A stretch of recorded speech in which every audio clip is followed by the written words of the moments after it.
বালিজগাছা ব্লকে অভয়নগর পঞ্চায়েতে তৃণমূল কংগ্রেস প্রার্থী তাপস দাসের চিফ ইলেকশন এজেন্ট কমল দাসকে মেরে মাথা ফাটিয়ে দিল সিপিআইএম এর কর্মীরা। নিশ্চিন্দায় গণনা কেন্দ্রের বাইরে দাঁড়িয়েছিলেন কমল। তখন সেখানে সিপিআইএম প্রার্থী সুব্রত চক্রবর্তী ও তার এজেন্ট পিনাকি দাসের নেতৃত্বে 30 থেকে 35 জন সিপিআইএম কর্মী আচমকা কমলের উপর হামলা চালায় বলে অভিযোগ। তাকে মাটিতে ফেলে দিয়ে এলোপাথারি মারধর করা হয় এবং মারের চোটে তার মাথা ফেটে যায় এবং পুলিশ গিয়ে সিপিআইএম হামলাকারীদের হাত থেকে চিফ ইলেকশন এজেন্ট কমলকে উদ্ধার করে। কমলের মাথা ফেটে যাওয়ার পাশাপাশি শরীরের একাধিক জায়গায় মারাত্মক চোট লেগেছে এমনটাই জানা যাচ্ছে। স্থানীয় তৃণমূল নেতৃত্বের অভিযোগ, পঞ্চায়েতে নিশ্চিত পরাজয় বুঝতে পেরেই সিপিআইএম প্রার্থীর নেতৃত্বে এই বেপরোয়া হামলা চালানো হয়েছে। ঘটনার জেরে এলাকায় উত্তেজনা ছড়িয়েছে এবং এলাকায় বিশাল পুলিশ বাহিনী মোতায়েন করা হয়েছে।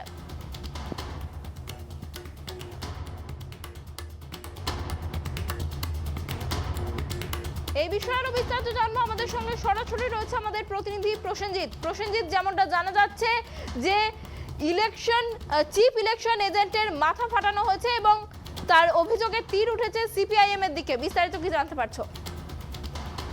হাওড়া বালি পল্লী মঙ্গল যে স্কুলে আজকে ভোট গণনা কেন্দ্র এবং সেই ভোট গণনা কেন্দ্রতে সেখানে রীতিমতন একটি তৃণমূল কংগ্রেসের যারা সমর্থকরা ছিল এবং সিপিএম এর সমর্থকরা ব্যালট বক্স যখন গণনা করা হচ্ছিল সেই সময় সেই ব্যালট বক্সেতে হাতে কালি লাগিয়ে দেওয়া হয়। সিপিএম প্রার্থীদের যে সকল ব্যালট পেপার গুলো ছিল সেই ব্যালট পেপারে কালি লাগিয়ে দেওয়া হচ্ছিল এবং সেই ব্যালট পেপার ছিনিয়ে বাইরে নিয়ে এসে রাস্তায় ছড়িয়ে ফেলা হয়। সেইটাই প্রতিবাদ করতে যায় সিপিএম এর পক্ষ থেকে। তখনই তৃণমূলের সঙ্গে এবং সিপিআইএম এর যারা নেতৃত্বরা দিচ্ছিলেন সেখানে তাদেরকে ফেলে বেদরক মারধর করা হয় এবং মেরে মাথা পর্যন্ত কাটিয়ে দেওয়া হয়। এই ঘটনার ফলে সেখানে ব্যাপক উত্তেজনা ছড়ায় এবং উভয় পক্ষে ইট বৃষ্টি এবং মারামারি পুরো দফায় দফায় হতে থাকে এবং ঘটনাস্থলে যায় নিশ্চিন্তখানার বিশাল পুলিশ বাহিনী। পরিস্থিতি সামাল দিতে এখনো পর্যন্ত সেখানে টহল দেওয়া হচ্ছে এবং দফায় দফায় গন্ডগোলের যে সূত্রপাত সে কিন্তু এখনই ঘটে চলেছে। যত বেলা গড়াচ্ছে তৃণমূল কংগ্রেসের যে জয়োৎসার হচ্ছে সেখানে কিন্তু সিপিএম এর যত হার ক্ষমতা নামছে কিন্তু বেশ কিছু বিক্ষিপ্ত ঘটনার সাথে সাথে কিন্তু উত্তপ্ত হয়ে পড়ছে এই পল্লী মঙ্গল স্কুল। সেখানে দেখা যাচ্ছে যে সিপিএম এর ক্যান্ডিডেটদের যেভাবে মারধর করা হয়েছে বা মেরে মাথা ফাটিয়ে দেওয়া হয়েছে কিন্তু এক শ্রেণী তৃণমূল কংগ্রেসেরও কিন্তু সেখানে মারধর খেয়ে সেখানেও কিন্তু তাদেরও মাথা ফেটে যায়, তারাও কিন্তু আহত হয়। বেশ কয়েকজনকে হাওড়া স্টেট জেনারেল হসপিটালে সেখানে ভর্তি করানো হয়। সেই ভর্তি করানোর পরে এলাকা কিন্তু দফায় দফায় এখনো কিন্তু অগ্নিগর্ভ হয়ে ওঠে। এই কাউন্টিং এর সময় যেভাবে তৃণমূল কংগ্রেসের জয়জয়কার একদিকে দেখা যাচ্ছে কিন্তু বিরোধীদের সঙ্গে সিপিএম রও কিন্তু জয় হচ্ছে। এক একটা পঞ্চায়েত স্তরেতে এক একটা জায়গায় বিজেপি দখল করছে।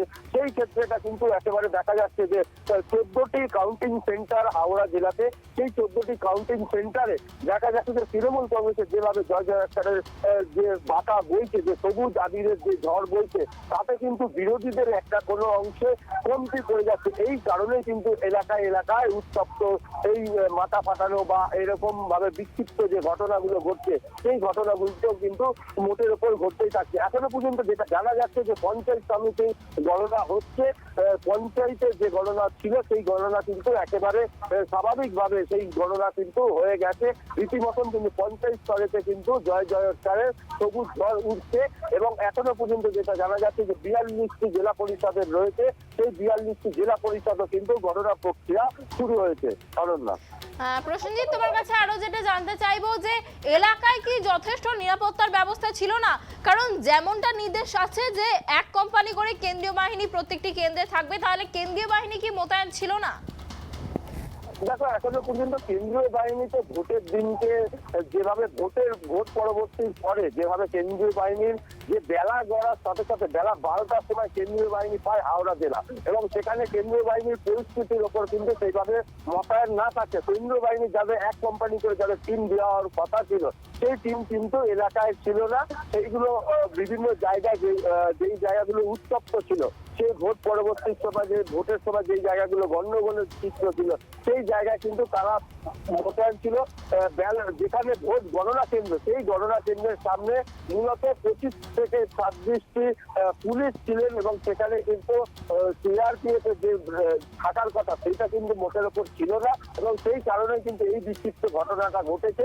পরবর্তী সময় সেখানে পুলিশের এবং সিআরপিএফ এর ঘটনাস্থলে যায় এবং তারা কিন্তু গোটা পরিদর্শন করে এবং সেখানে তাদের যে উচ্চতর পদ আধিকারিক অফিসাররা রয়েছে তারা কিন্তু সেখানে থাকেন এবং সেই জায়গাকে মোটের উপর এখন স্বাভাবিক ছন্দে ফিরিয়ে আনার চেষ্টা চালাচ্ছে এবং সেখানে সিআরপিএফ পুরোপুরি ভাবে বুথে মোতায়েন করা হয়েছে।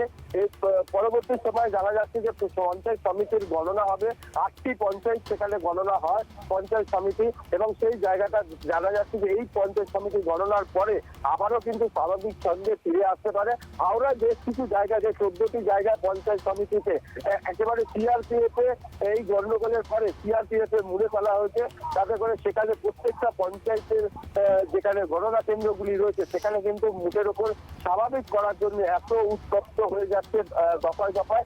সেই কারণে কিন্তু সিআরপিএফ এর যারা আধিকারিকরা তারাও কিন্তু সেই ঘটনাস্থলগুলোতে পর্যবেক্ষণ করছেন এবং গোটা বিষয়টা খতিয়ে দেখা হচ্ছে। অনেক অনেক ধন্যবাদ প্রসেনজিৎ আমাদের সঙ্গে থাকার জন্য।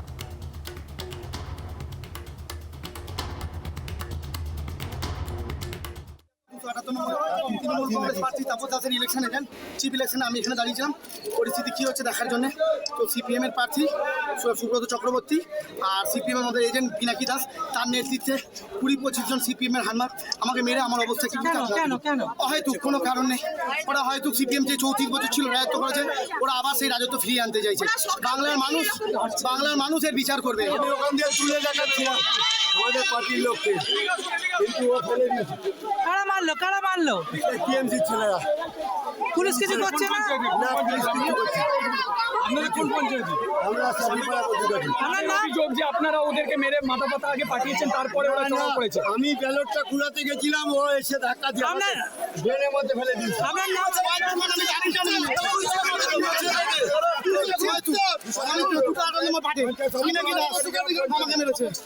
পিনাকি দাস আমাকে মেরেছে, আমাকে মারধর করেছে। দেখুন আমাকে কিভাবে মেরেছে, দেখুন আমাকে আমার নাম কমল দাস। আপনার নাম কি? আমি কমল দাস। Counting agent? আমি এজেন্ট। আমাকে হয়তো কান মারধর করেছে সিপিএম এর ছেলেরা। আমি এখানে দাঁড়িয়েছি, হয়তো আমাকে মারধর ফেলে দিয়েছে।